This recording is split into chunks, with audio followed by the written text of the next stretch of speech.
আসসালামু আলাইকুম রহমতুল্লাহ। প্রিয় শিক্ষার্থীবৃন্দ, আশা করি ভালো আছো। আমিও ভালো আছি। তোমরা জানো আমি বিভিন্ন বিষয় নিয়ে আমার এডুকেশনাল পেজ থেকে কিছু বলে থাকি। শুরু থেকে শেষ অবধি যদি দেখো অবশ্যই উপকৃত হবে। তো আমার চ্যানেল থেকে তোমাদের সবাইকে স্বাগতম। আজকে এই বিজনেস স্ট্যাটিস্টিক্স এর উপরে প্রথম লেকচার। যদি কোনো প্রবলেম হয় তোমরা এই হোয়াটসঅ্যাপ নাম্বারে যোগাযোগ করতে পারো 01711488315 এই নাম্বারে।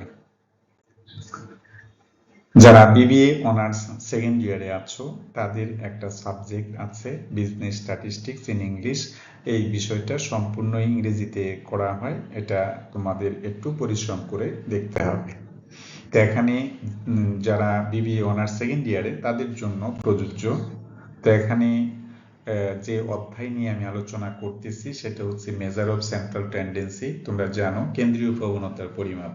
কেন্দ্রীয় প্রবণতার পরিমাপ হচ্ছে যে কোনো একটা সংখ্যাকে ঘিরে প্রতিনিধিত্ব করা। অর্থাৎ সাপোজ ধরে নাও 1 2 3 4 5, এখানে 5টি সংখ্যা আছে। এই 5টি সংখ্যার মধ্যে যে সংখ্যাটি অধিক গুরুত্বপূর্ণ সেই সংখ্যাটি অন্যান্য সংখ্যার প্রতিনিধিত্ব করে থাকি বিধায় তাকে আমরা সেন্ট্রাল টেন্ডেন্সি বলে থাকি, অর্থাৎ কেন্দ্রীয় প্রবণতার পরিমাপ বলে থাকি।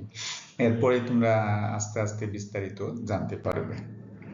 তো আমি একটা বিষয় এখানে দেখো লিখেছি যে এই অধ্যায়টি থেকে তোমরা কি জানতে পারবে, যে মিন অর্থাৎ গড়, মিডিয়ান মানে হচ্ছে মধ্যমা, মোড হচ্ছে প্রচুরক, এই বিষয়গুলো সম্পর্কে তোমরা জানতে পারবে।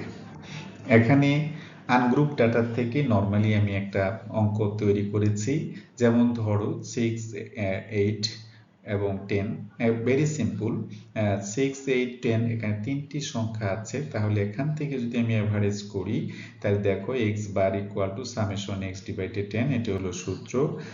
6 8 10 এবং ভাগ করেছি 3, তাহলে 6 আর 8 কত, 14, 14 আর 10 হচ্ছে 24, 24কে যদি 3 দিয়ে ভাগ করি 3 8 24। আশা করি তোমরা বুঝতে পেরেছো। এরপরে আমি গ্রুপ ডাটা থেকে একটি অঙ্ক নিয়েছি মিন ফ্রম। দেখো একটু খেয়াল করে যে মিন ফ্রম গ্রুপ ডাটা। এখানে ক্লাস ইন্টারভেল মানে শ্রেণী ব্যবধান 30 থেকে 40, 40 থেকে 50, 50 থেকে 60, 60 থেকে 70, 70 থেকে 80, এই যে 5টা শ্রেণী ব্যবধান আমি নিয়েছি।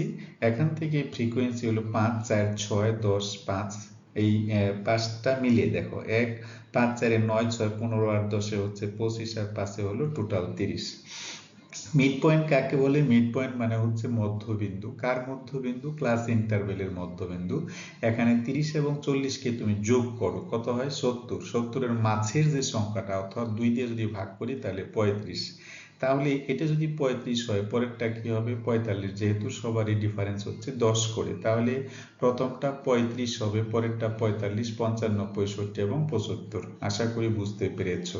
তো এখানে একজন ব্যক্তির ইনকামকে নির্ধারণ করা হয়েছে x দ্বারা। সুতরাং একজন ব্যক্তির ইনকাম যদি 35 টাকা হয় তাহলে 5 জনের কত হবে? 5কে 35 দিয়ে গুণ করো 175, 4কে 45 দিয়ে গুণ করো, এভাবে প্রত্যেকটা সংখ্যার সাথে এগুলো গুণ করলে আমরা পেয়েছি সামেশন f of x 1710 টাকা।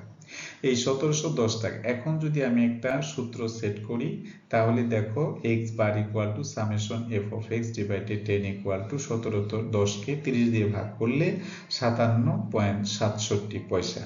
অর্থাৎ এটা হচ্ছে আমাদের গ্রুপ ডাটা থেকে এই মিন অথবা এভারেজ নির্ণয় করার সূত্রটা। বাট এখানে একটু কথা বলে দেই যে এই গ্রুপ ডাটা থেকে যদি আমরা এভারেজ নির্ণয় করি সেটা দুইটি পদ্ধতিতে নির্ণয় করা যায়। একটা হলো ডিরেক্ট মেথড, আরেকটার নাম হচ্ছে শর্টকাট মেথড। তো আমি যেটা তৈরি করেছি এটা হচ্ছে আসলে ডিরেক্ট মেথডের অঙ্ক।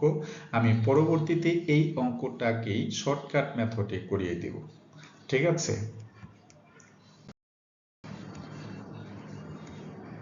So thanks for watching. যদি তোমাদের সামান্যতম উপকারে এসে থাকে আমি কৃতজ্ঞ থাকব। সেই পর্যন্ত যে যেখানে আছো ভালো থাকো, সুস্থ থাকো এবং নিরাপদে থাকো। আসসালামু আলাইকুম ওয়া রাহমাতুল্লাহি ওয়া বারাকাতুহু।